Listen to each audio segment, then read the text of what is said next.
Welcome to Wholesale Hotline, where we cover everything to do with wholesale real estate. I'm Jamil Damji. I'm Brent Daniels. And I am Pace Morby. And together we cover the most important parts of wholesale real estate. Lead generation. Conversion of sellers into contracts. And dispositions. Guys, remember when you're watching this show, do us a favor and squad up in the comments. Make sure that you are liking and subscribing to the YouTube channels and in the Facebook group Wholesale Hotline.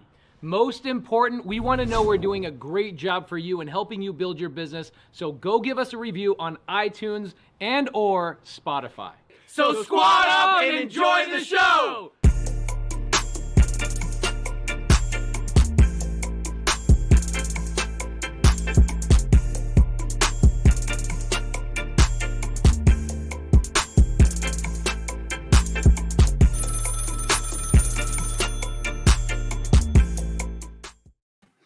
How's it going, guys? Brent's not here, so I have a giant lady beside me. Can you do? What's up? What's up? What's up? What's up? What's up? You guys must recognize investor girl Brit. She's pretty fantastic, by the way. I hope so. I hope somebody recognizes me. Come on, guys. Everybody recognizes you. Pace is en route to his laptop, and he'll be joining us in about 5 minutes. But Brittany, welcome. Thank you. Happy to have you here on Wholesale Hotline. Guys, this fantastic lady, if you haven't seen her on Bigger Pockets or Instagram or just caught her sparkling somewhere on an internet near you, she is a prolific real estate investor, a DIY specialist. You can watch her videos where she actually fixes stuff, things that I would never be able to fix because she has knowledge and skills. But on top of that, she's also a buy and hold investor, and she raises private capital for her self-storage projects that are happening all over the country. This right here, guys, is what we all want to grow up to be, not just height-wise, but also in terms of your real estate business, right? So once you start generating capital as a wholesaler, you want to take that capital and you want to put it into assets that'll pay you and give you dividends for life. Brittany, welcome to Wholesale Hotline. Thank you so much. It is so fun to have you here. Why don't you tell the audience a little bit about yourself? Yeah, so I'm Canadian, and this is where we have so much in common. That's why we were kindred spirits right off the bat, because you grew up in Calgary, Alberta. And I'm from Canmore, which is an hour away. 45 minutes. 45 minutes. Yeah. Yeah, that's more. If you're driving if you're driving 120 kilometers an hour, because that's how we measure speed in Canada, is in kilometers per hour. It's a little bit different than here. It's a little bit different. A little different. So yeah, so you're from Canmore, Alberta. Mm-hmm. How the heck did you get involved in real estate investing from all the way there? Because I'm sure I have lots of viewers that come on here from Canada and they want to know, can you do this from another country? Can you buy houses living in Canada and invest in the United States? Tell us about your journey. Absolutely. Well, I started off because Canmore, as you know, and maybe some of you have heard of Banff. That's another popular, beautiful, very, very popular tourist destination. So when I was growing up, I wanted to be involved in real estate, but that market is super expensive. All the homes were at that time over $1 million. But a lot of my parents' generation, they got really wealthy off of real estate in that town. And my mom, she couldn't afford her mortgage payments at the time in Canmore, so she started renting it out to tourists. Got it. And then that's kind of where I got this idea, like, okay, I can get into real estate, have people pay me rent, and then I can live for free. And then I don't have to have a boss. So that's like where my mind started working that way. I actually bought my first house when I was 18 years old in Saskatchewan. What part? Regina or Saskatoon? There you go. Neither. It's like a very small town. It's called Melville, Saskatchewan. Smellville, Saskatchewan. That's it. What did you buy in Smellville? So it was a house, $25,000, and it paid me $900 rent. I actually still own it. Get out of here. $25K and it pays you $900, but that's 900 loonies a month, right? Yes. 900 loonies. 900 loonies. For those of you that don't know what a loonie is a Canadian dollar. It is a gold coin with a duck on it. And that's the reason why they call it a loonie. And just for fun, the Canadians called their $2 a toonie. We're learning Guys, so much. all of this is real life. This is Canadian History 101 right now. You're learning all about the Canadian monetary system. So wait, do they, you know how because originally we used to have gold in the Federal Reserve that used to back the American dollar. Do they actually have ducks hidden in a vault somewhere in Canada to back up the Canadian money? Yes, I think that's accurate.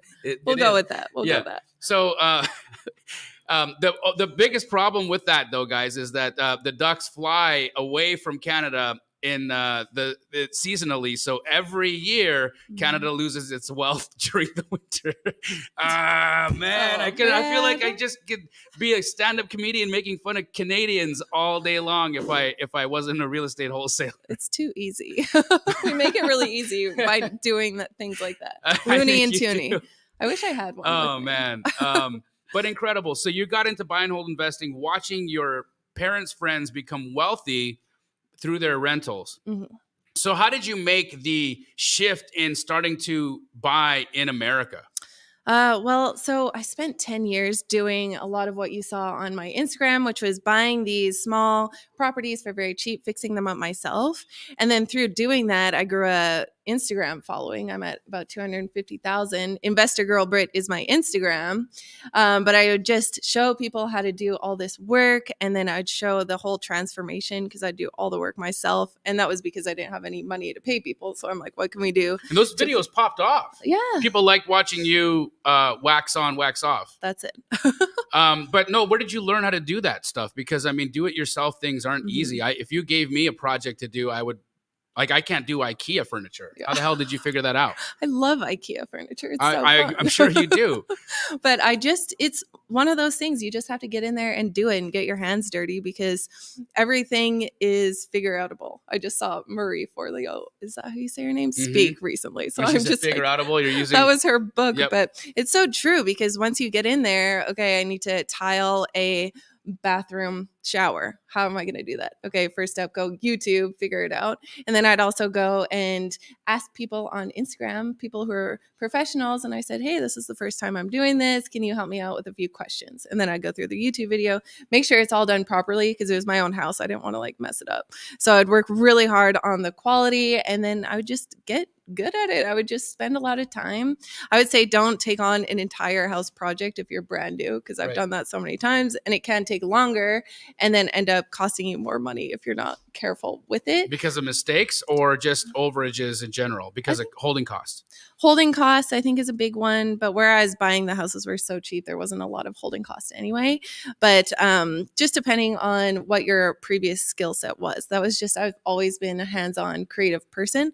So that was something I really enjoyed about the real estate investing process. Awesome. So I built that portfolio up to 13 properties, did the BRRRR method, buy, rehab, rent, refinance, repeat. So just kept doing that. Then I had... Oh, I wish Pace was here so he could just slam you right now. For all of you who aren't aware, that's Pace's favorite way to purchase properties. There you go. Not. But I want to ask you some questions because you represent a very integral portion of our buyer pool. Being a long-term buy and hold investor, I want to pick your brain, and everybody else wants to pick your brain right now about how the interest rates are affecting your purchasing power right now. Are you buying right now? Are you buying deep? Are you foregoing or bypassing the temporary interest rate spike to buy as deep as possible so that when you have an opportunity to refinance, you can do better than you might have been able to do without this engineered stall or engineered, housing slowdown. So speak to that if you would, Brittany, because I think we've got a lot of people here that are navigating the new buyer pool and they want to understand how a long-term buy and hold investor is viewing the market right now. Yeah, we're definitely buying. I partnered up with AJ Osborne, who is the top investor for self-storage in that industry. So through my connections through Instagram, that's who I teamed up with, which I'm so fortunate because he is amazing. And I know you just had an interview with him as well. I did. I love the guy. He's a fantastic guy. Are you making the majority of your connections through social media? Yeah. Wow. through social media, then events, and then you meet people and go to Bigger Pockets, and here we are. Yeah, and now all of a sudden you're on Wholesale Hotline. Yeah. Guys, if you have any questions for a long-term buy and hold investor, please put them in the chat. They're super important for all of us to know so that we can navigate. So you are buying right now. AJ is buying self-storage. Are you guys buying any single-family houses right now in the States? No single families. I pretty much stopped because I did single family for so long, but then I wanted to get into commercial real estate. And that's where like there is a huge progression for me over the last 2 years, because I was buying the single families, doing them one by one, but it was taking a really long time, and I wanted to scale. So I saw my friends scaling through commercial real estate, and that's kind of the direction that I decided to go. And then I want to be able to use my highest skills and my highest best use to put to work in these deals and not be doing everything myself all the time. So I think that's important for people to look at too when they're looking at partnerships or whatever it is you're doing. Even in the wholesaling industry, you can use other people's skills to your advantage. And I think also other people's money, because you become a talented raiser of private capital to get into these deals, right? So we've got almost 340 people on right now watching. Hi, guys. This is Investor Girl Brit. If you aren't aware of who she is, she's a phenomenal real estate investor that I met through the Bigger Pockets Network. We are both Canadians, so we were like, kindred spirits in that basically she grew up 35 or 45 minutes away from where I grew up, which is super rare. But on top of that, she's also very well known in the real estate community as a long-term buy and hold investor. She scaled out of single family holds into commercial real estate, and now she raises millions and millions and millions of dollars to do her commercial real estate deals. So first and foremost, how the heck do you raise money like that? What would you say are your top 5 things that you do to find a private lender, and where are you looking for them? Well, yeah. So all of our investment opportunities are for accredited investors.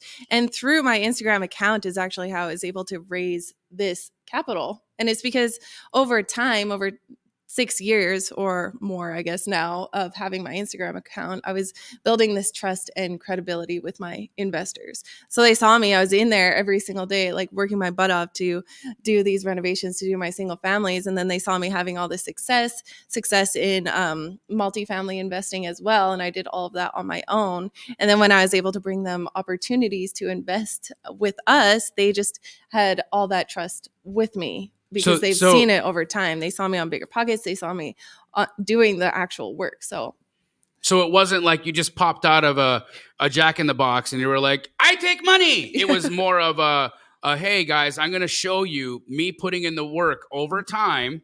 And you watching me putting in the work over time will gain trust. And that trust will then turn into a private money relationship.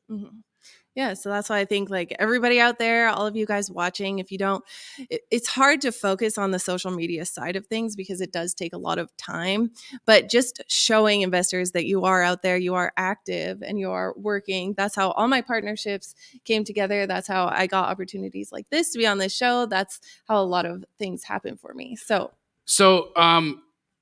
because social media was such an integral part of your success, can you help the audience right now that might be struggling with how to start an Instagram and build a following? Of course, doing fun do-it-yourself videos, it's a trendy thing, and of course that makes sense that they would pick up. But there were moments, I'm sure, when you first started where there was like 3 likes. Yeah.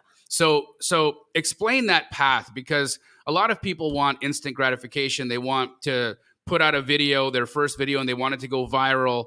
They expect that their social media following that they deserve it. But that's not the case. Especially having done this journey myself and continuing on this journey myself, I understand the amount of work it takes. Would you speak to a little bit of how you built the Investor Girl Brit brand?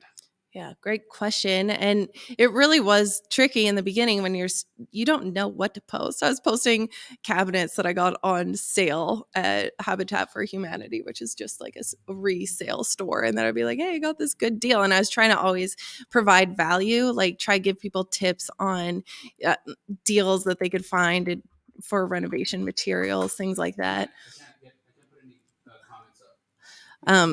But then I guess it was just really over time. And even the first full year, I was trying to get to 1,000 followers. I had no idea how to do that.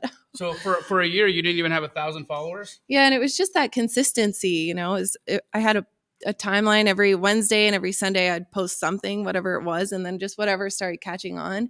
Once I started to do the videos, because there was another moment, because I was working as a waitress and I was buying properties on the side. Where did you work at as a waitress? So many places. Earl's? Not Earl's, but pretty much everywhere other than Earl's. I did Shark Club, Hudson's, a few different bars. If you guys don't know, these are all places that serve poutine, which is a Canadian delicacy where you take potatoes, you fry them, and then you smother them in brown gravy and cheese curds. It's amazing. This is real. I'm not making this stuff up. This is. Is this not? Have people not had poutine before? No, they have no idea. Can you guys do a vote? No, they think poutine is a type of diarrhea. No, it's not teenage diarrhea, guys. It's actually a fry dish that's really delicious. It's delicious. And I every time I go to Canada, I find myself knee deep in poutine. It's disgusting. I don't know if we could be friends anymore. No, I actually think we should get some after this. It's great. There's nowhere in America that you can get poutine. It's not a thing here. We should make one. Yeah, I mean, for real. Start a little pop-up shop. I'm absolutely down with that. Are you buying anything in Alberta? Not Alberta. I actually just picked up a 15-unit apartment building in Saskatoon.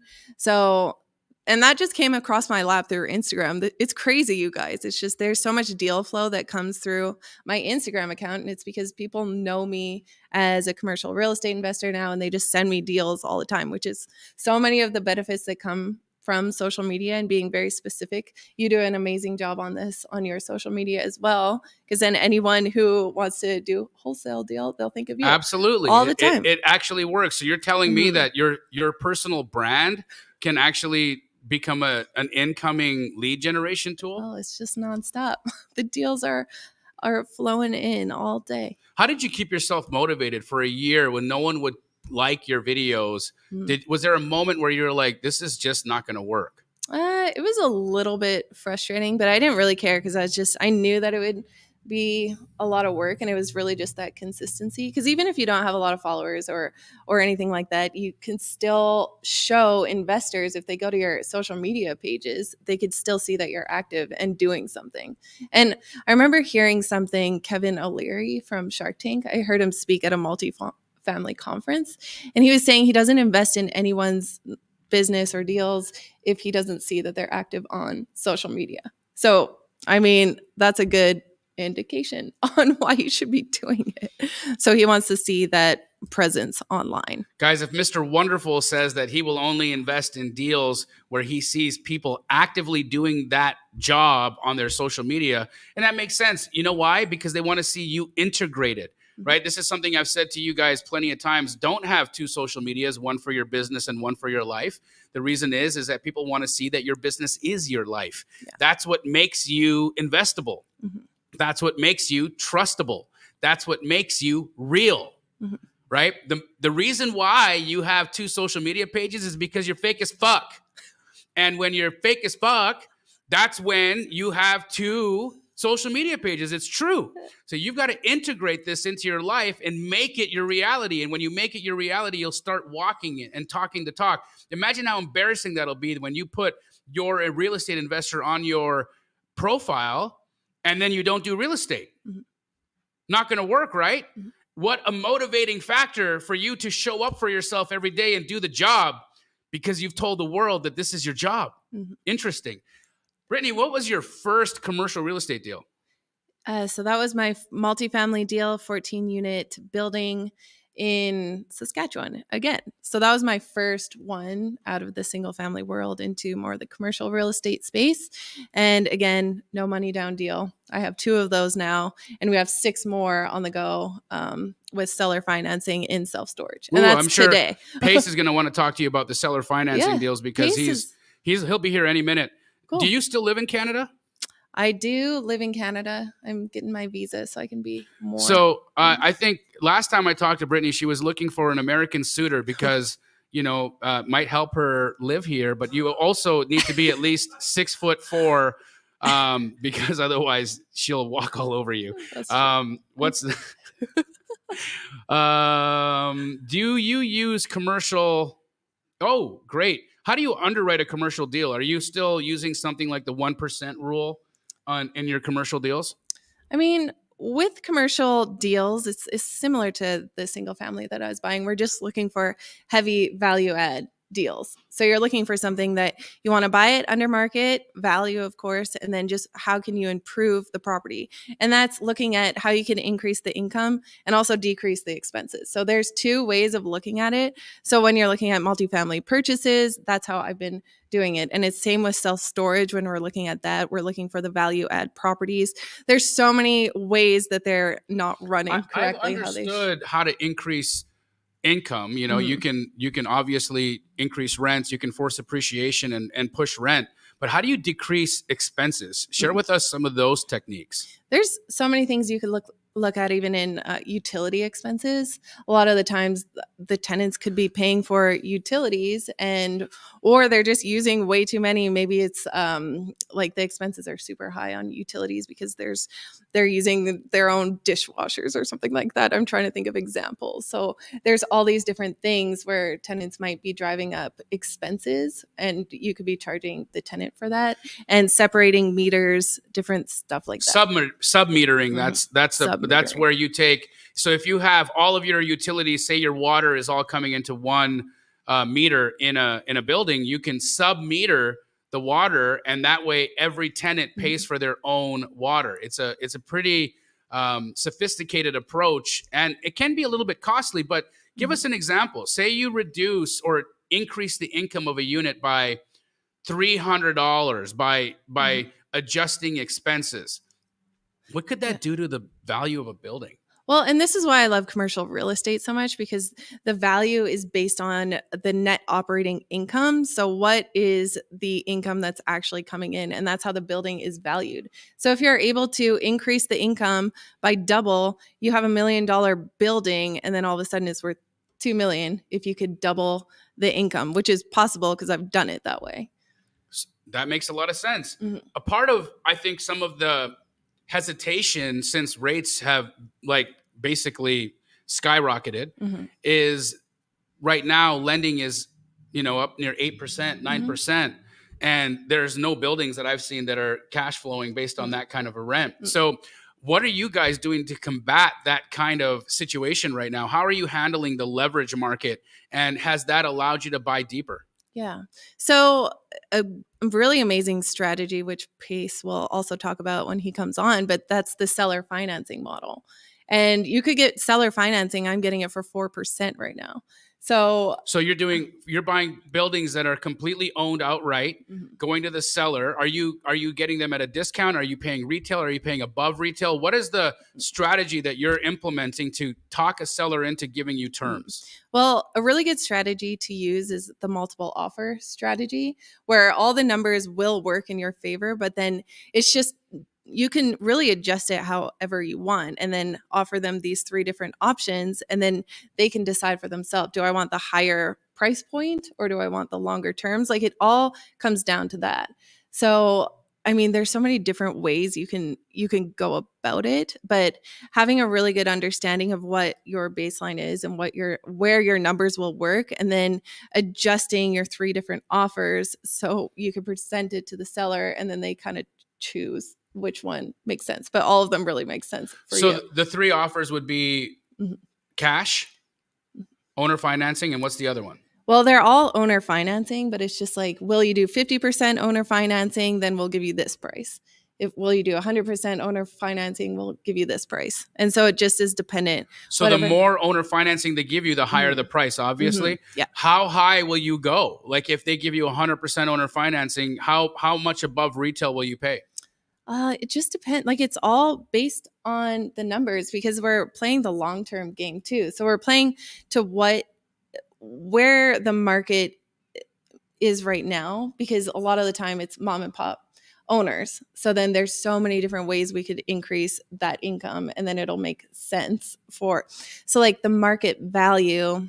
I mean, it just totally depends on where we could get those revenues up to, and then we're holding it for the long term.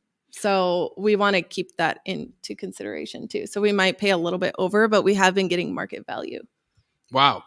So if you're not famous like you, how would you get deals? Like what's your main way and strategy of getting good deals? Because Bobby over here, he's famous, but if you were let's just say you were me, how would you get deals? Well, a great way to do it is just through broker relationships, and then agent outreach. That works in commercial real estate as well. It does. I would say a good portion of our deals come through. I like that look. But through brokers, that's the great way to do it, and building those relationships. And then once you prove yourself that you could actually close, they will be the first one to bring it to you. Groundbreaking.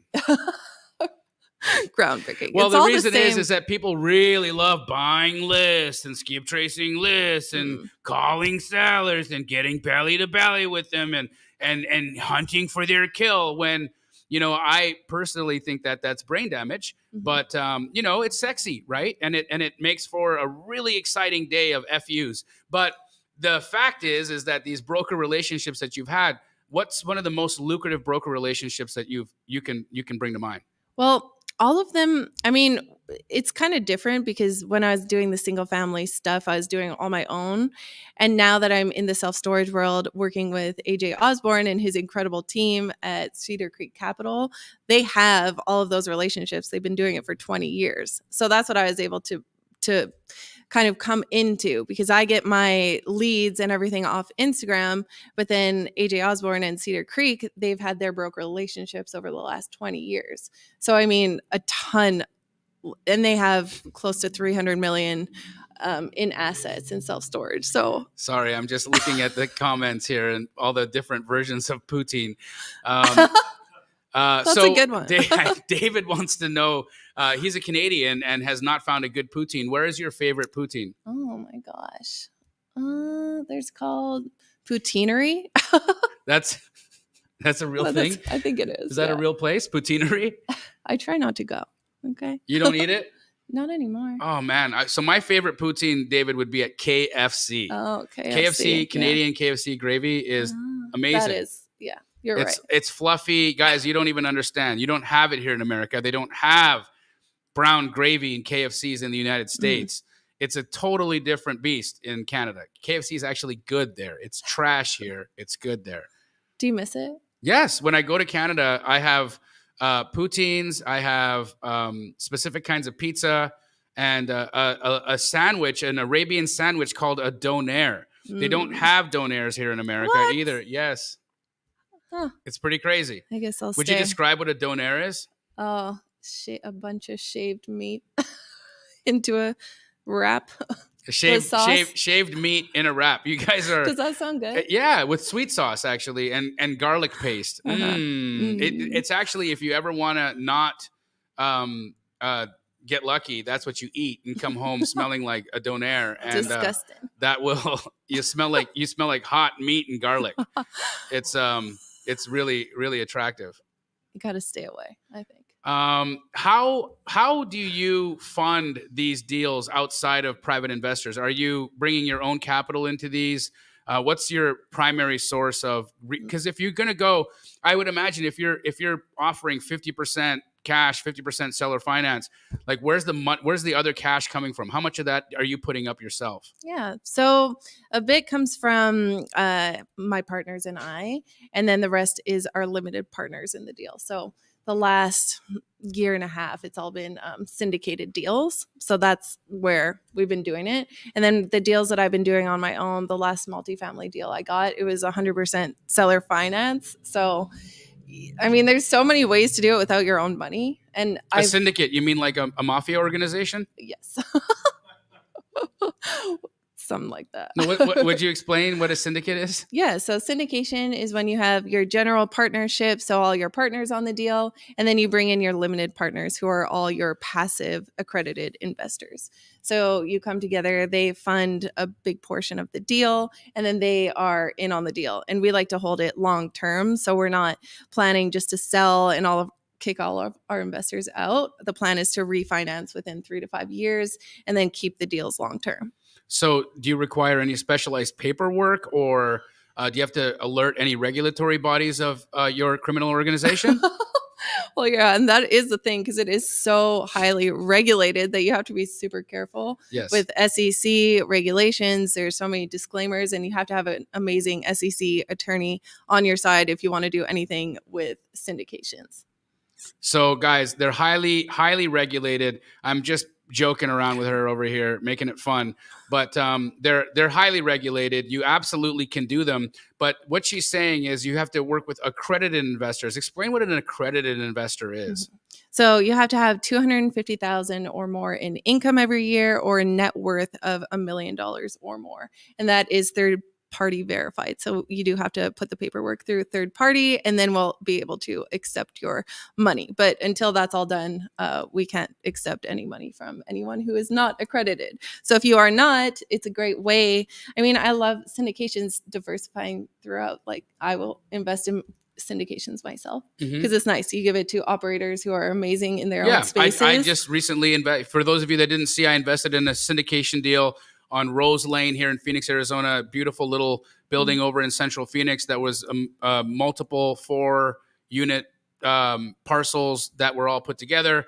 And, it's going to be a great return and a great opportunity for me to get some depreciation so I can pay a little bit less taxes.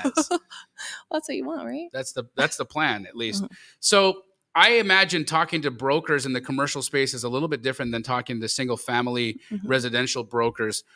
Joel had a question about, if you are trying to get one of these deals done, what's the speed that these deals happen in? And is it possible for him to make money now, or should he focus on smaller units like duplexes and fourplexes to try to get cash now and then maybe parlay that into a larger deal? Yeah, and it does. Commercial real estate takes a really long time. It's a lot more paperwork. There's a lot more things that you have to collect. But honestly, the amount of effort I'd put into my single family homes was not that much more when I'd buy an apartment building, which is why I doubled my income overnight with one deal. And that's because I was able to buy that 14-unit complex. And that was the power of commercial real estate. So it is more of a long-term thinking, but if you can do it, that's my strategy. I don't know if we have paces like. No, it's great. He'll be here any minute. He's probably just stuck in Dallas traffic. But how do you add value to storage units? Well, storage is so operations heavy, which is great because a lot of the time with mom and pop owners, a lot of people just own these kind of one off, but 80% of storage facilities out there are owned by just mom and pop owners. And a lot of the time they don't have a website. They don't have anyone really answering calls. I would cold call storage facilities all the time. And then Right there. Oh, there it is. There's the phone. It's so cute. It's pink. Yeah, you cold call storage facilities, and what do you say? Hey, do you got any storage lockers available? Well, and what they would say, so I would call. They'd say, "Hey," and I'm like, "Hi, is this whatever storage?" Oh, yeah. Oh, one sec. I'm like busy, and then it would just be this conversation where they're clearly not running a business, right? They just pick up the phone like it was just their normal phone. And do you ever think some of them lived in those units? Probably, yeah. My mom literally lived in I shouldn't say this. This is live. She'd kill me.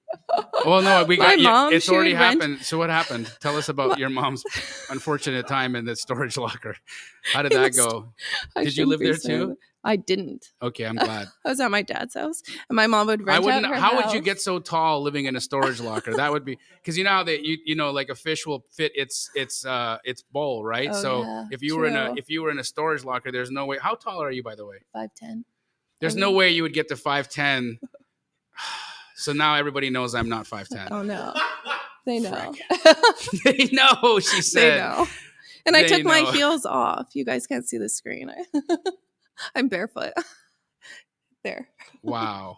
All right, guys. Yeah, she did take her shoes off, so I didn't feel like so much like a Smurf. But can you do 100% financing on multifamily? Yeah. How would you get that done? Well, I guess it depends. Like if you could do a combination of bank financing and seller financing, which is something I've done in the past, which you have to make sure banks are okay with it. I had a bank in Canada who allowed the 80% bank financing, and then the 20% was financed by the seller. So they're in second position on the loan. So if there is any chance of defaulting, it would go to the bank first, not the seller. So the seller has to be okay with that too. How do you have that conversation with the seller and convince them to do something like that? A lot of the time the sellers are really flexible because you can work with them on price too, right? Like I'll give you a higher price if you want to do this 20% down.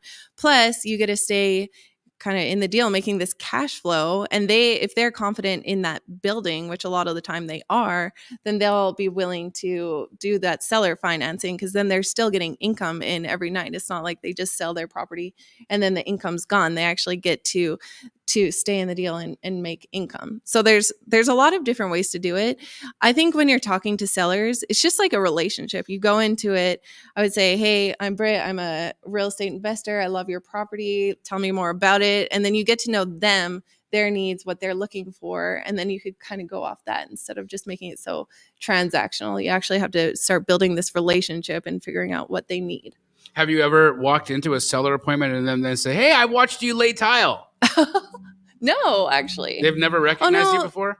Well, I have had deals come through my Instagram, so they already knew who I was beforehand. Okay, sellers came to you from your Instagram. Yeah. Wow. Yeah. So that is the way. So they already knew who I was, what I was doing, and that I could close on a deal if the numbers worked for me. So we've got Monica, who's been looking at self-storage herself. She wants to have an understanding of how much did it cost you to get into this type of a business? What are your costs for land after? What does it cost to put a unit up? Can you explain a little bit of the costing for self-storage? Well, costing for storage. And when I got into storage, so I planned to do it on my own, right? I just did my 13 single families. I kept them all, had cash flow coming in from that. Then I got my 14 unit apartment. And then I decided, after actually hearing my business partner, his Bigger Pockets episode, and on his episode, he said he made $13 million in one deal. And I thought, okay, I'm in the wrong game here. I'm doing my single family homes and it's taking me years and it's amazing. And I'm so happy that was my path. But then when I realized the power in commercial real estate, I thought, okay, let's do that. And then I met my partner, AJ Osborne, at a mastermind with Brandon Turner, who was the host of Bigger Pockets podcast, is no longer, but he became professional beard grower after that, that's right? It.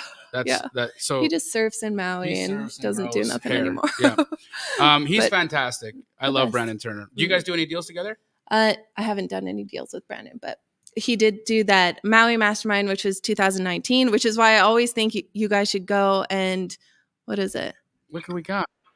Hi! Oh, what's up? I got Vina Jetty here with me too. Hi, everyone. Hi, Vina. I'm getting so many DMs of like people saying that you guys are crushing Wholesale Hotline, and people are saying that Investor Girl should replace Pace and Brent Daniels. And there we go. It's my show now. You know what most people have been talking about is the height discrepancy here. I think only you have been talking about that. She's standing on an apple box, though, right? Isn't she?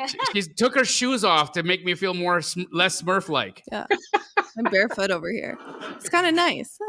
Pace, how you doing? I heard you got a standing ovation at the multifamily event that you spoke at. Of course you did, because you're a genius and the freaking GOAT. How are you, bro?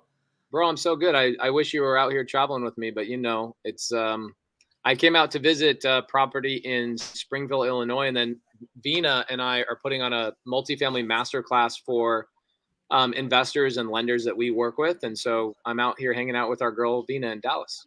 Hi, Vina. So cool. Hi, Jamil. How are you, beautiful? Pace called me Jamil earlier. I actually did. He did. I called. I said, "Hey, Jamil, I think we should." I'm like, "Oh crap!" And I was like, But Jamil's you know way the better reason looking why? than You know why he called you Jamil? Because when we travel, sometimes I travel in disguise because we get recognized places. So I wear that wig a lot. Well, I told him, I said, I can't believe you mixed us up. Jamil's way better looking than I am. That's crazy. Oh, you know that's not here's true, what it was. Vina. I was talking about something. One of the things I adore you for, one of my favorite things about you, is your consistency. I said Jamil is one of the most consistent human beings, and it's the thing that turns me on the most about Jamil. Like it's the sexiest thing about Jamil is his consistency. I show and up. Then I said Vina is also incredibly consistent. I love hanging out with consistent people. And then it just in my mind, you guys became this one collective, consistent orb of a sphere. So I accidentally called would Jamil and Vina together be Gina? It might be. Ooh. It might be. Nice. That might be our celebrity couple name. That we're Gina. Germelius. I'm here for that. Wow. For Pansy Sleep, I've got a lot of people. So yes, guys, I am going to be in the most random city on Wednesday. I'm buying 264 units in Springfield, Illinois, the Simpsons' hometown. Is that? I thought so. Yeah. Is that and so Cowabunga, dude? Cowabunga? Right? Actually, No, we Is should that Cowabunga? No, that's turtles, right? Never declared Frick. Springfield, Illinois as Oh, the Is that what city. it is? They said that it's like not. Bart known. says it. Bart says it. Bart says it, bro. Bart says Yeah. Cowabunga, dude. No, I'm talking about Springfield, She's saying Springfield's not legitimately like Illinois. Because there's like mountains and there's no mountains in Springfield. Gosh dang it. Oh. She's bursting all my bubbles. I know, I'm sorry. But you know, I'm a Chicagoan, so I know things about Illinois. So I'm going to be in Springfield on Wednesday. I'm going to be doing a lunch for anybody that comes in. I've got people coming in from Chicago, Nashville, even a couple of people driving in from Birmingham. So everybody's like converging on Springfield, and I'm buying everybody lunch. It's probably going to break the bank, but it's going to be a lot of fun. I've seen your bank, and there's not there. You could feed all of Chicago, and they'd still be okay. Come on, bro. Come on. You rich motherfucker. So what are we talking about? Catch me up to So speed. actually, we've been talking about Brittany's incredible seller finance deals that she's been doing. Bye, honey. Love you. She's been picking up a lot of her commercial and multifamily deals using a 3-pronged approach. Tell All me. of her offers I are have to seller hear it. finance. Yeah, she does. Here, I'm going to let her talk about it, and Britt, I'll tell me shut this up. 3-prong Tell approach. I need to hear all now about you're it. putting me on the spot. Well, so as you know, Pace, I'm partnered with AJ Osborne. And so we're picking up a ton of self-storage deals right now. And it's been an incredible time for seller financing, as you probably are finding as well. And we've talked about this a lot, even when you came out to our event recently. And I know you're talking about the seller financing on stage, and just blew everybody's mind. But now we are offering our sellers 3 different offers, and it gives a really good opportunity for us to have the control, right? Because all 3 offers are really what works for us and our numbers. But then it's like, here's $1 million if you 100% seller finance it. But if you only want to do 50% seller finance, this is our number. And if you want to do 20% seller finance, this is our number. So we offer them 3 different offers, all that work for us, and then it gives them that option, and then almost every time they will take one of them, and then it's of benefit to us. She also talked about a special way that she gets it done, where she has the sellers. So basically what she'll do is she'll go and get bank financing for like 80%, and then she'll have the sellers do the financing in second position for the down payment, and she calls it the poutine method. Oh, it's funny. That's great. Come on, Those are my great. It was No, good. because it's I a like strategy it. that I've seen Mr. Morby do, and it's an incredibly powerful approach to go and get your hands on really expensive multifamily without coming out of pocket any money. I mean, who would ever think that you could buy millions of dollars in real estate, millions and millions and millions of dollars in real estate with gravy and cheese curds?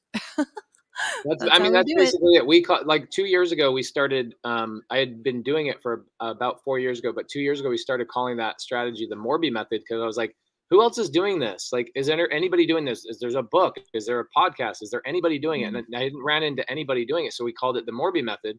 But I like poutine too. So maybe we call it poutine method.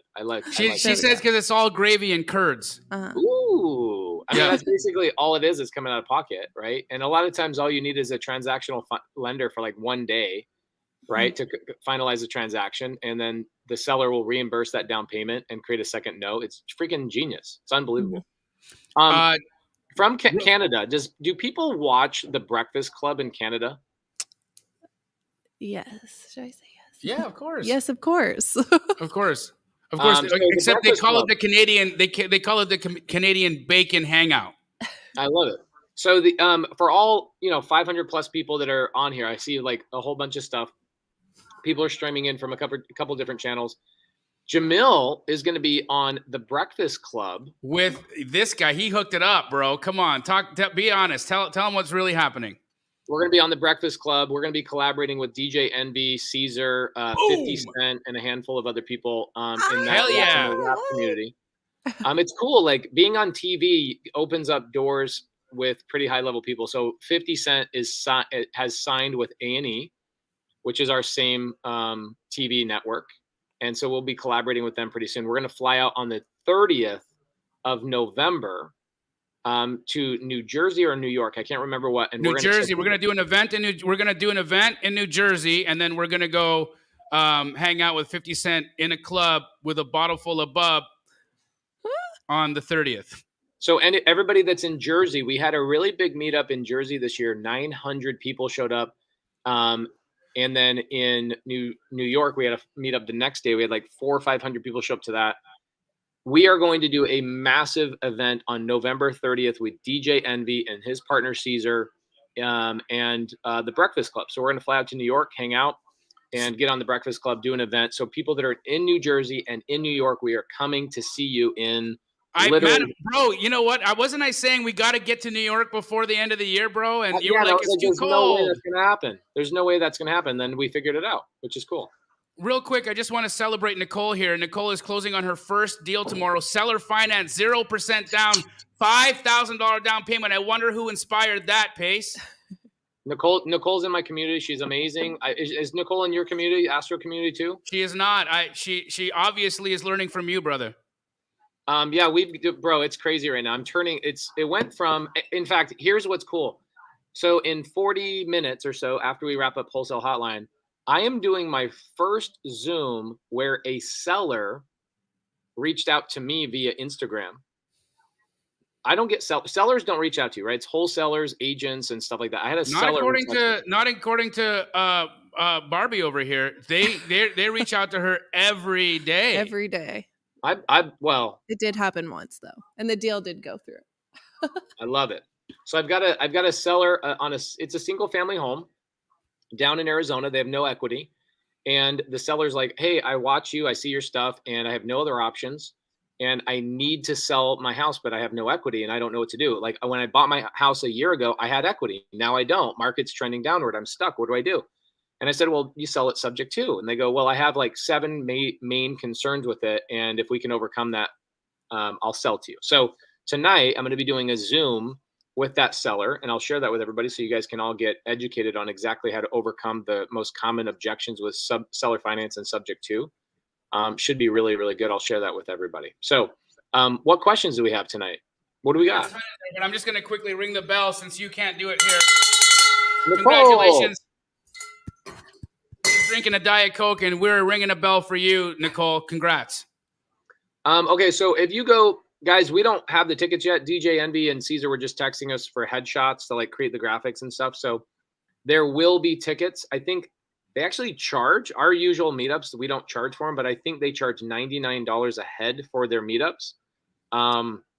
Makes sense. A lot of times they're bringing out some pretty, heavy hitters and people that probably have to pay to get into those rooms. But I would just keep on the lookout on our Instagram stories. We'll probably post that in the next couple of days. KJ, how long do you hold these multifamily properties? 3 years or like 10 years and trying to get the most amount of units? So this is really interesting. I love this conversation because multifamily is incredibly diverse. What do I mean by that? When you're going and just buying a 12 unit, or a 30 unit or a 20 unit, typically the investors I know, and also the ones that are in my portfolio, I've got a 43 unit, a 30 unit, a 50 unit, a 62 unit that I've just bought in the last couple of months, all through seller finance. Those, I have zero plans of selling those at any time in the future. What I will do with those is, of course, I'll cash flow, but I will also allow those rents to pay down my mortgages, right, with my sellers or my seller finance notes. And as the equity is built up, I can either refinance, pull out tax-free capital out of those, or B, utilize those as leverage to get into other deals because I now have equity there. I won't sell those deals because I have no investors in those deals. So typically the investors that you raise capital from are the ones that put pressure on you to get their money back, right? So they want an exit. Yeah, they want to exit. They want to know, when am I getting my money back? Not that they're actually going to receive the money and not reinvest it. They just want to have an event that they can somewhat reliably count on 3 years, 5 years, 7 years, that they know, all right, I got the box checked in my mind. I know I'm going to get my money back. And then at that point, I can redeploy it, right? If you are raising capital through a syndication or a fund, typically those are heavy, all about value add, right? So I buy a property, clean it up, I raise the rents, and then Jamil, how do I raise the value of a multifamily property? Is it based on comps or what's it based on? It's always income. And I learned today, normally I've been only talking about increasing the rents and bringing in more capital, but Brittany just explained to me another way that she's increasing her net operating income, and it's by reducing expenses. Oh yeah, and here's one that we did on one of our multifamily properties recently. We required all of our tenants to pay $25 a month in rental insurance. Okay, it's a requirement, but I pay $10 for that insurance. And while it doesn't seem like a lot, we make an extra $15 a month net per door. And when you have 500 doors on that, or not 500, but on that North Carolina asset we have, it's 408 units. That $15 increment that bumped up in rents per door equals about $2.8 million in evaluation growth just because of that one little thing that we did.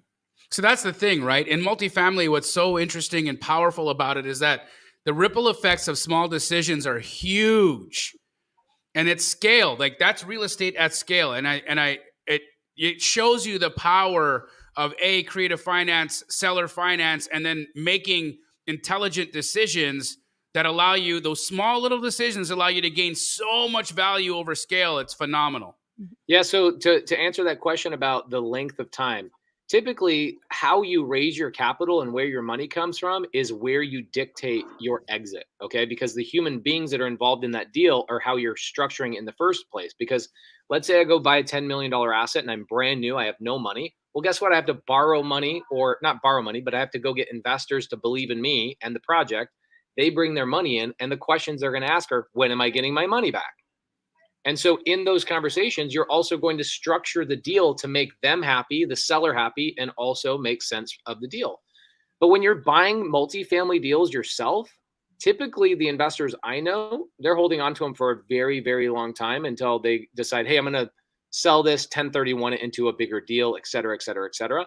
But it's so deal contingent at that point that really the only driving factor I see that really pushes people to exit a deal within 3 to 5 years is the other investors involved in the deal. Okay. Now, Justin AB says, Pace, where are you getting the leads for the 50 to 150 unit properties that you're picking up via creative finance? It's a three ways. Okay. JV partnerships, direct to seller. So we're actually going direct to seller. Probably 30-40% of the deals I'm doing are direct to seller. And then the third one, social media. We acquired over $100 million in real estate this year just from YouTube. Insane. And Brittany was talking about this earlier today because obviously her social media following has exploded over the last few years. And we were talking about how important it is for people to be loud on social media and to be integrated in their lives, because this whole concept of, I have a business page and then I have my real life page. I mean, guys, again, another reason why that's not going to serve you in the future, because when you integrate your professional life and your personal life, you become one person. You become a whole human being, somebody that people can feel like they know, like, and trust. And guess what they do business with guess what happens when they know, like, and trust you? They do business with you. That's the result. Yeah, we've got the first time I'm ever going to do a multifamily challenge is actually going to happen on December 10th. So on December 10th, what I'm going to do is I'll show you guys myself. Usually what I'll do is I'll educate on a challenge, kind of like what Jamil and I both do. We'll educate on a challenge and we'll get the audience to do their homework. What I'll be doing next month on December 10th is I will be the one making all the calls for multifamily. I will be calling direct to seller and showing you guys how to find 30 to 150 units, because I found that 30 to 150 units is the sweet spot for seller finance and subject to in multifamily. Okay. And the reason being is because those are typically the people that are tired landlords that are not great operators. Okay. Really, really great operators of multifamily own a lot bigger units, right? Those are sophisticated investors. The ones that are at like 30 units to 150 units, typically when a toilet goes out, they're like going down and picking up a toilet themselves and installing it themselves to try and save money. And at some point when they're 50, 58, 60, 65, they're like, dude, I have had enough. And they are way, way, way open to seller finance. So we'll be doing that challenge on December 10th. It is the Elephant Challenge. For any of you guys that's ever registered for the Elephant Challenge, you're already automatically registered. And we'll show you guys how to find multifamily properties. And I will be the one doing all the calls, and you guys can just copy everything I say and everything that I do and go gobble up deals. And hopefully you can get a deal or two under contract multifamily before the end of the year. No, Awesome. that's not Jamil's birthday. Jamil's birthday is 12/12. He's a lucky boy. 12/12. I'll remember that forever. How would you forget it? How would you forget it? It's it was actually the day I moved from LA to Phoenix was 12/12/12.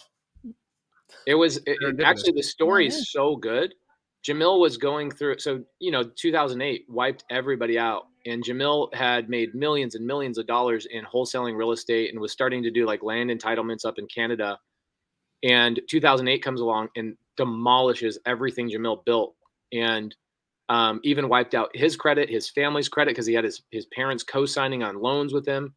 Jamil basically had to have like his whole entire family move into this little teeny condo together, like 7 people in like a 2-bed, 1-bath house and a dog, all living together. And the significance of 12/12/12 to me was the day that Jamil drove from LA after he basically had lost everything and started building momentum again and said, I got to go pick up a check. I think the check was 18 grand. Is that the amount? It was, yeah.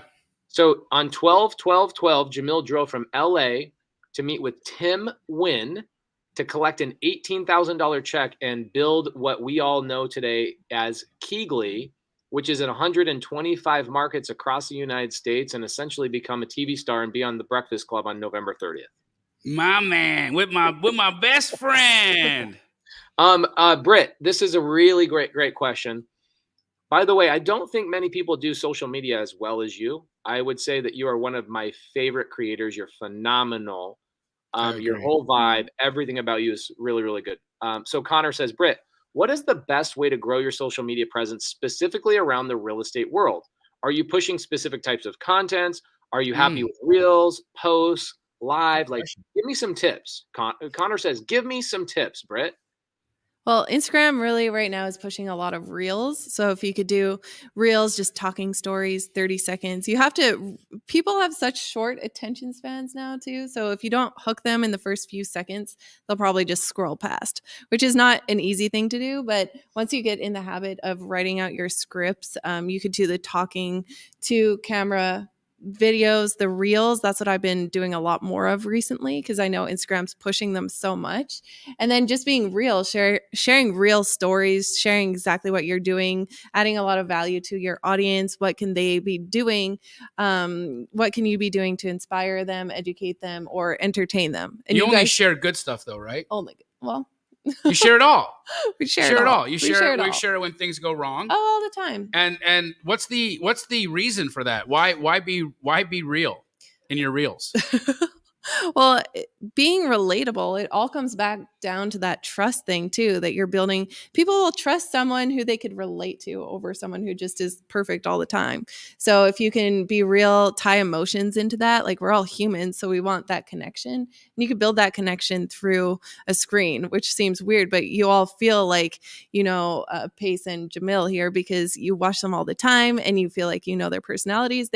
You haven't met each other, but you feel like you really know them.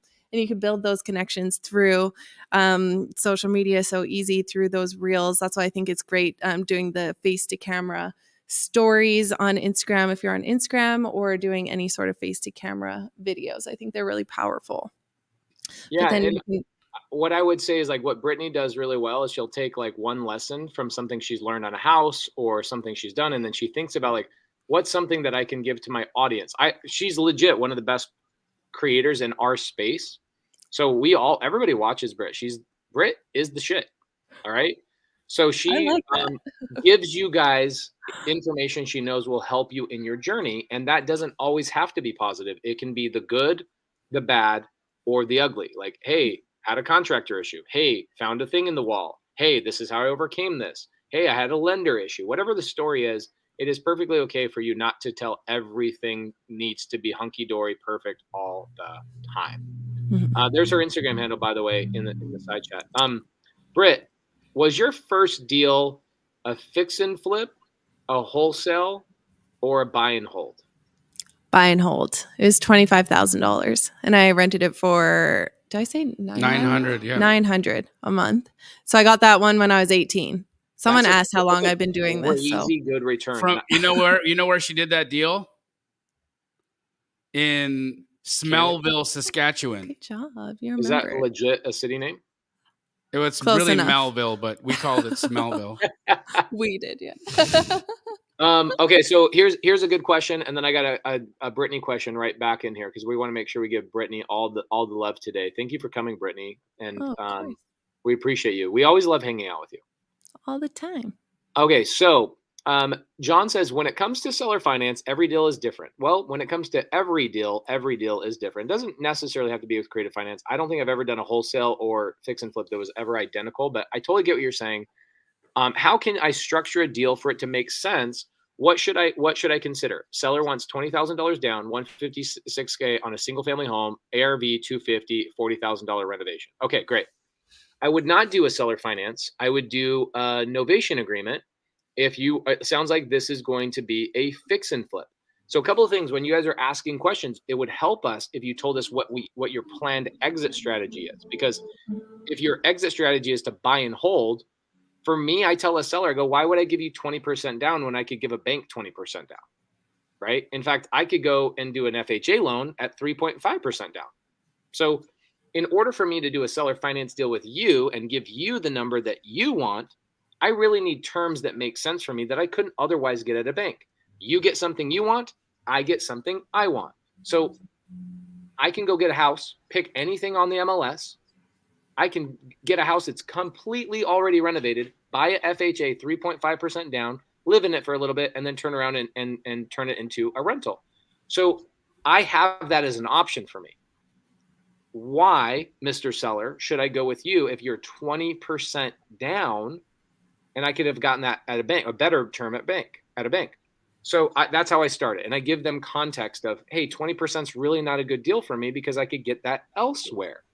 So it would help to understand your strategy. Are you going to buy and hold this? Do you need to bring in private money lenders, right? There's a lot of things that are in this that I feel like we're missing. So John. Also, the numbers here don't seem to really pencil either, because even if it was a 156 house and they spent $45,000 in a remodel, and the ARV is $250 after agent expenses, you're not making any money. It's a skinny deal for sure. Yeah, really skinny deal. Okay, great question in here for Brittany, but it's skimmed down. Let me see if I can find it. Okay. No. Here we go. This is the one. Brit, how did you meet AJ Osborne? And are you mainly just focused on self-storage right now? Yeah, so I started telling this story earlier, but I heard on Bigger Pockets podcast, AJ Osborne, super inspiring, awesome guy, and he told this story where he made 13 million in one self-storage deal. And I thought to myself, why am I making like a 10,000 whatever, these smaller numbers when I could be making millions? So I'm like, okay, let's do self-storage. So probably a year after that, I got invited to a very small mastermind with Brandon Turner. And that was in Maui. There's 20 of us, and AJ Osborne was there. And at the time, AJ was really, and I was so terrified because at the time, I think I had my single families, but I felt so behind what all of these people were doing with hundreds of $1 million in real estate. And I just felt like this small fish. I was so nervous to go. But what I didn't realize is so many people at this mastermind really were looking to grow their social followings because they have podcasts, they have all this stuff going on, but they wanted to grow their stuff. They have books, all this amazing information. So I was kind of the person to educate a little bit on the social media side. So then AJ and I kind of built this great relationship where I would help with his social media. He would help me with my self-storage deals. And then it ended up that we partnered on a lot of storage deals over the past year. So it really worked out so well. And we're just very compatible in our skill sets. And then I am GP on the storage deals. His team, he has 80 staff at Cedar Creek Capital, and they are just crushing it, 300 million in assets. And just like, this is the time to buy up these amazing storage deals. So I come in with my skill sets, bringing in capital partners, limited partners onto our deals. And then I can also bring the media side to it. I have a lot of skills that I could bring to the table in the self-storage space, but it was just teaming up with someone who has that experience, credibility, and then I could bring what I have to the table. So it's really cool once you start to focus on your skills, what you're really good at, and then partner with people who are incredible at what they do. And then it's kind of like a rocket ship. Isn't it crazy how little credit we'll give ourselves so often? The little voice in our head can be so mean to ourselves, can diminish what we have to offer the world. And I couldn't agree with you more. Like every time you can step into a room, the thing that you shouldn't be looking at is how is everybody better than me, but how can I add value to everybody in this room? And that is the perspective that is going to change your life. And Gabe, I can tell you, Gabe's comment is, you guys think you're a team, but in reality, Jamil is the main character and we're all inside his dream. This is why I can tell you it's not true, because if it was really my dream, I'd be taller than her. I was just going to say, I am Team Jamil, bro. I just see you everywhere. There's no way this is my dream, because I'd be a giant and she'd be small. Okay, so sorry. It's not my dream. Oh, that's so good. Okay, so Larry Parsons earlier gave us, he paid us. So Larry, thank you so much. You gave us some money. We usually give all of our YouTube income back to our team as bonuses and stuff like that. Last month, I think we gave about $20,000 of our YouTube income away. So thank you so much. Anybody that you guys donate to the channel, thank you. It ends up going to our team usually, or we'll buy lists for other people or whatever. But Larry had a question. He said, okay, I chose a state that I want to find multifamily deals in. What is the next step in finding a multifamily deal? And it ties into what, in my opinion, it ties into what Brittany just said. So Brittany, she said, well, I bring the ability to bring LPs or limited partners to the table on a deal. In my personal opinion, if I could jump into a time machine and learn one skill faster than anything else, it would have been what Brittany just said. Raise capital and attract limited partners to a deal. It is one of the most powerful skill sets you can ever have in any part of real estate. Multifamily, RV parks, self-storage, single family, does not matter, okay? So if you have that skill, you can go into any of your states and do just about any deal, right? Because you have that ability to raise capital. The problem is, let's say you choose North Carolina, very landlord friendly. Now you want to go look at a deal. If you've never raised capital before, you should probably do the next step, which is limit your focus to a purchase price that is in alignment with how much money you can raise. Okay. So for example, if a typical seller finance multifamily deal, a seller is going to ask for about, in my typical seller finance deals, sellers are asking for about 5 to 7% as a down payment. Phenomenal. In a lot of our deals, we're doing 0%, but let's just say the average is about 5 to 7%. You would then have to ask yourself the question, do I have the ability to raise $500,000? Okay, well, if that's the case, then that means I probably can do a $10 million multifamily deal and get a $500,000 down payment by raising or bringing in some partners to go do that deal. But if your thing is, oh my gosh, how do I raise $500,000? Then your next step isn't how do I find a deal? Your next step is I need to learn how to raise capital properly before I start submitting offers on multifamily, because that is a big issue. I see people go and get into deals and they don't have the ability to put in, they submitted an LOI, they then get into contract, and now they've got hard earnest money, or they have a down payment that they're going to have to find even on a seller finance, but they can't find it. So guys, what Brittany said in her skill and what she brings to the table is one of the most important questions you guys should be asking, is not how do I get into multifamily? It's how do I learn how to raise capital so that I can get into multifamily? Because the number one skill you'll use in multifamily is what Brittany's superpower is, which is raising capital. How much is the most you've raised? Is that rude to ask? Is it like no?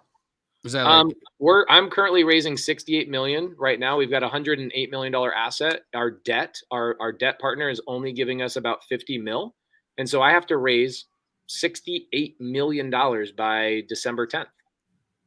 And we have $140 million dollars on our waiting list. And does that make you poutine your pants a little bit? What's that? Does that make you poutine your pants a little bit? Yeah. It's scary, right? But the first time I raised money, it was 20 grand 10 years ago. Next time you raise money, it's 100 grand. Next time you raise money, it's $1 million. Next time you raise money, it's 5 million. And when you're at the $1 million phase, you're like, oh my gosh, am I worthy of this?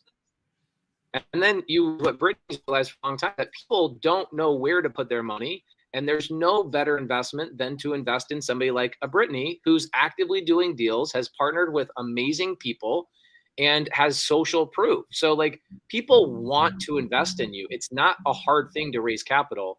You just have to have Britt, was there ever a point where you were like, I don't think I'll ever be able to raise capital. I don't believe in that I'll ever be good at that. Oh my gosh. Yeah. I never thought I'd be able to raise capital. I was buying a $600,000 storage deal before I was partnered with AJ. And I was kind of like, this is one of the bigger deals I've done, because at the time I only did the single family homes. And he's like, Britt, people will invest with you. Put it out on your Instagram, just on a story. So I put it on my story. I got 300 emails from people who wanted to invest with me right now. And it was shocking. And then the first time I ever raised capital was for a deal I partnered with AJ on, and I raised 1.1 million in like 30 minutes. It was just like, and it was through the years of hard work of building up my credibility through my social media that That's people. Gangster.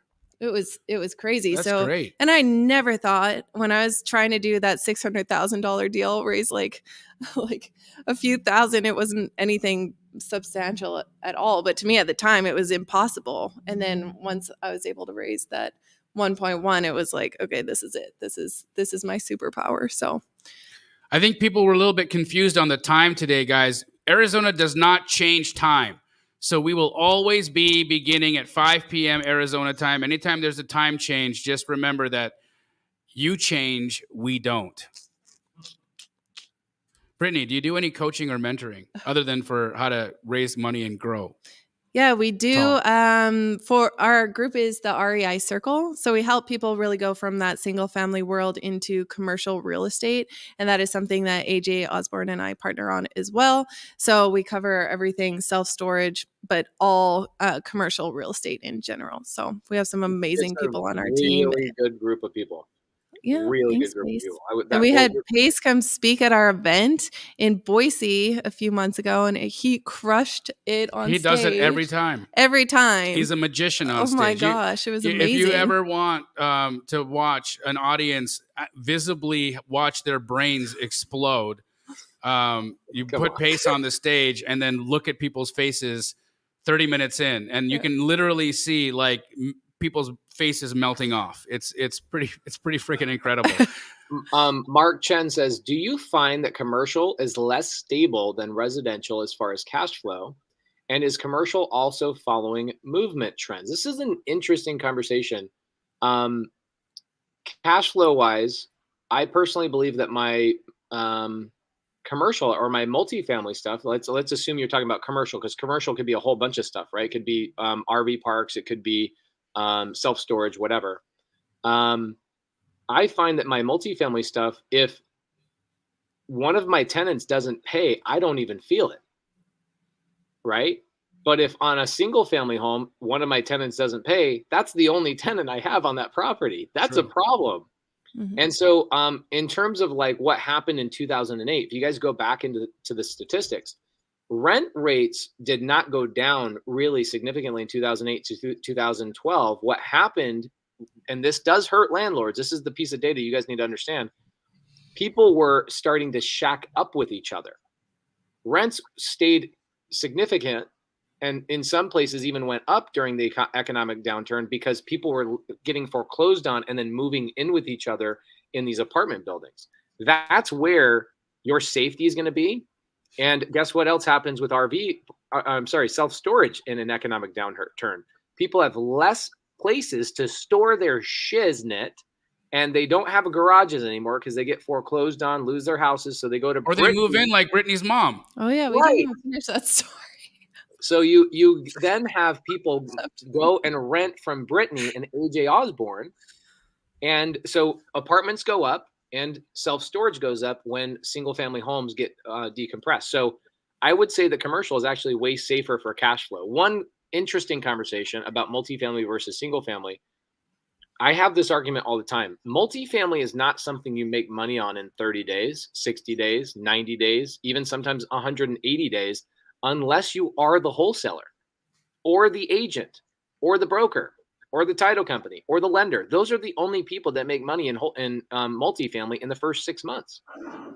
In single family, I can make money very quickly, typically on a fix and flip, or I can even get it stabilized into a cash flowing rental or an Airbnb rather quickly. But in multifamily, because it's very competitive and there's big REITs and investment funds buying those up, typically, getting into a multifamily deal is going to be low on the cash flow for a year, maybe 2, till you raise the rents. So if you guys are trying to get into multifamily, but next week you don't know where your groceries are going to get paid for, I would probably think, how do I wholesale some multifamily deals, or how do I wholesale some storage units to Brittany and AJ Osborne, or how do I wholesale a deal to Jamil and get my money today? I think that's the biggest difference between single family and multifamily. Is single family, I can get paid way faster, smaller chunks. Multifamily, bigger chunks, longer wait time. What do you guys think about that? Am I wrong? I mean, I think that's probably the most succinct way to describe the difference, Pace. You know, it's a long game. It's a long game. And a lot of us, look, let's face it, when we first get started, we got to pay the bills, right? We got to generate capital now. We got to do things. We have obligations. We have situations. Some of us are trying to leave our W-2 jobs. And so it's really an interesting progression that we as real estate investors can take. You begin your journey as a wholesaler, fix and flipper, and then you might parlay that into multifamily. And you guys, you know what's so beautiful about what we've been able to accomplish here, guys, is you've watched Pace do this. I mean, you've literally, and again, I don't put my name in that bucket because you haven't seen me buy a lot of multifamily. I, bitch and moan about making mistakes at it and all the things, but, I did build a very large wholesale operation that pays me like a multifamily would. On the other side there, you've watched Pace go from general contractor, where he was a service provider in the real estate business, to then becoming a real estate investor, to then moving that focus from single family cash deals to single family creative deals, to then taking that knowledge and putting that into larger deals like multifamily, and away he goes. And you get to watch this unfold in front of you week after week after week. So the steps are right here, guys. Yeah, the steps are here. If you guys go back to episode 1 and watch the transition and the growth of this, it will be helpful. Nathan, I have a gift for you, bro. Anytime somebody comes in here and says, I'm running out on my 1031 exchange.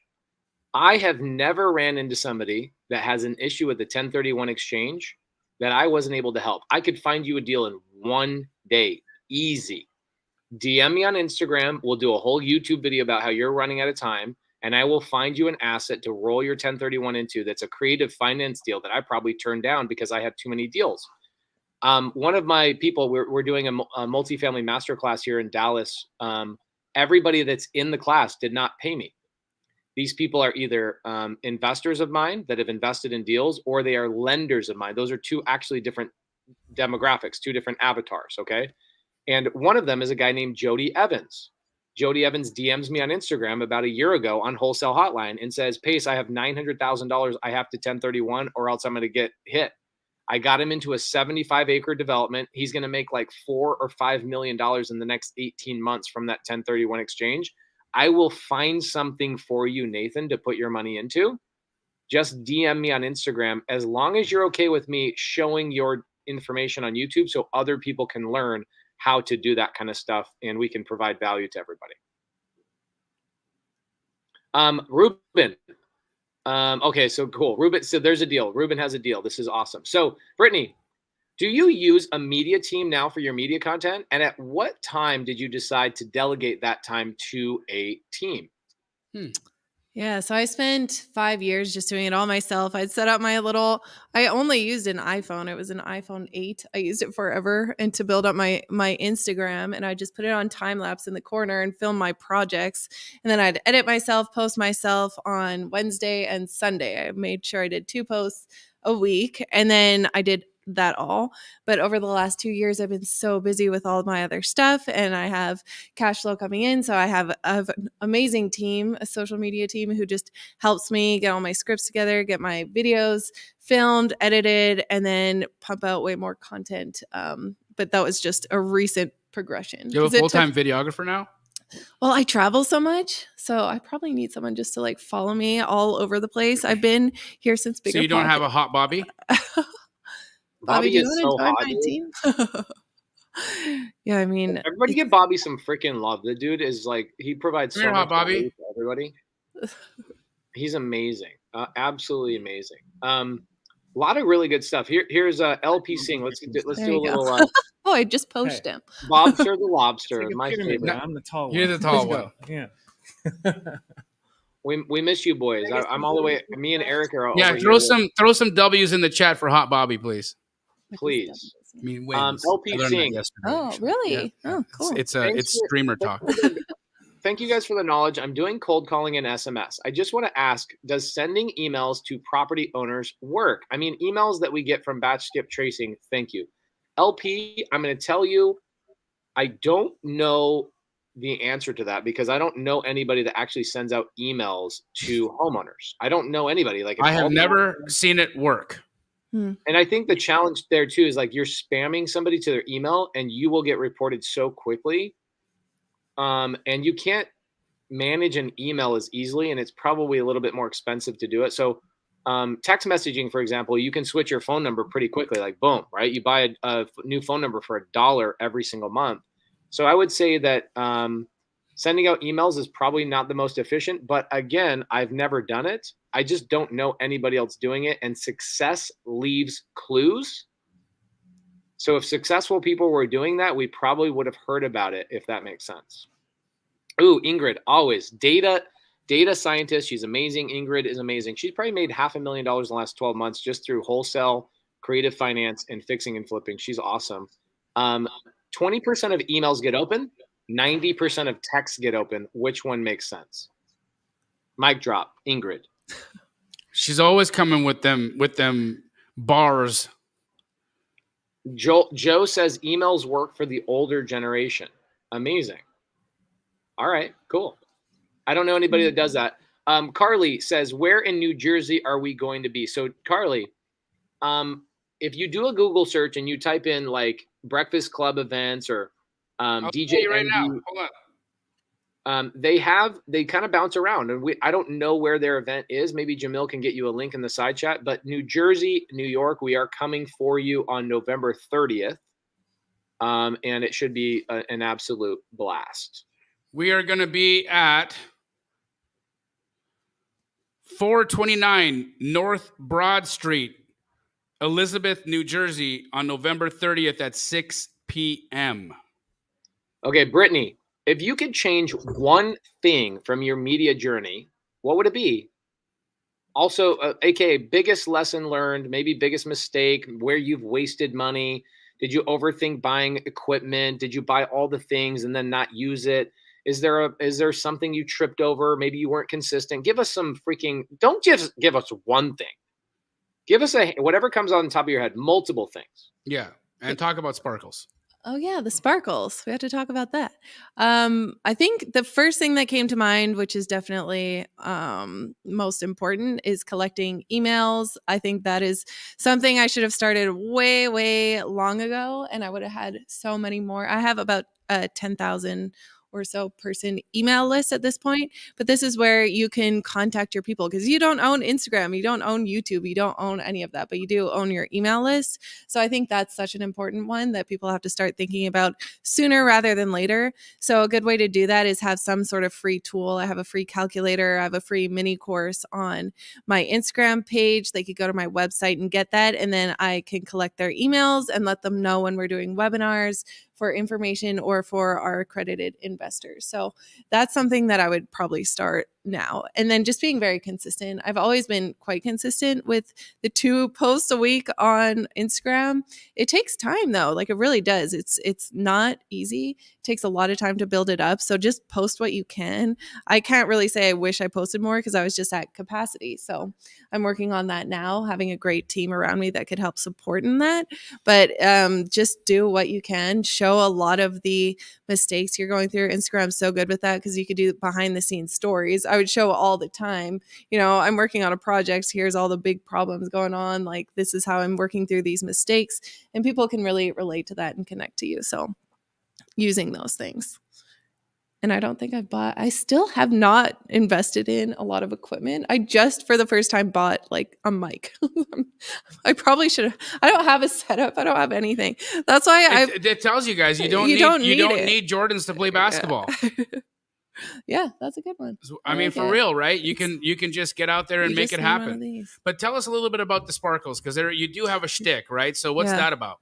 Well, and I just started this because, and if you guys can see, I think you can kind of see my sparkle pants, but I wear these to all my events and everything because it's something that people can connect to. So I wear sparkle pants to all my events, and it's like a talking point. People recognize me because of my sparkles now at all these different events. It's like there's a giant disco ball walking through the event. It's speaking on the. You can't not see it. Yeah. So it's a great way though to build connections because a lot of the time people want to talk to you, they want to introduce themselves if they know you, but if they don't know you, even better too, because then you're building connections and it just gives people something to say. So it's something that makes people feel comfortable in sometimes uncomfortable situations. If lots of people are introverts going to these events and they don't really, have a hard time speaking to people. But if you could comment on sparkly pants or whatever it is, and then it's just a branding thing. It's personal branding. You want something for people to recognize you for. So do the people in your mentorship have to wear sparkles? Yes. All spark. I should have brought you your spark. Oh, and Paces. What's your girl's name? I think she's 4. Corbin Monday. Corbin. She was obsessed with the sparkles, and I'm like, I have to send her. We had to buy her. Actually, Jamil bought her a whole sparkly outfit for her birthday recently. She freaking loved it. Yeah, I gotta see that. Sharon Smith, you are doing a great job. She signed 3 deals this week. I signed 3 deals this week. Amazing. Yes. Well done, Sharon. Good job. Amazing Astro stuff. baby. Amazing stuff. Brittany, where are you going to be next? Like, where are you going to be speaking next? Where are you going to be hanging out next? Where can people see you? Well, I'm going to be in Arizona and then I'm going back to Canada for a while. So we'll see how it goes. I don't know when my next kind of event. I just finished. Honestly, I've been here since Bigger Pockets event, which is a month. She got to get back to Canada or they're not going to let her back in this country. They're going to be like, what are you doing here? And it's been back to back there. And it's so crazy how many different events. But this is what's cool too about social media, because I was just posting that I was here in Phoenix and then you messaged me on Instagram, like, come on the show. Which is so fun that it just happens like that. That's what it is. And being a little bit nomadic is fun because you can take advantage of opportunities when they come up.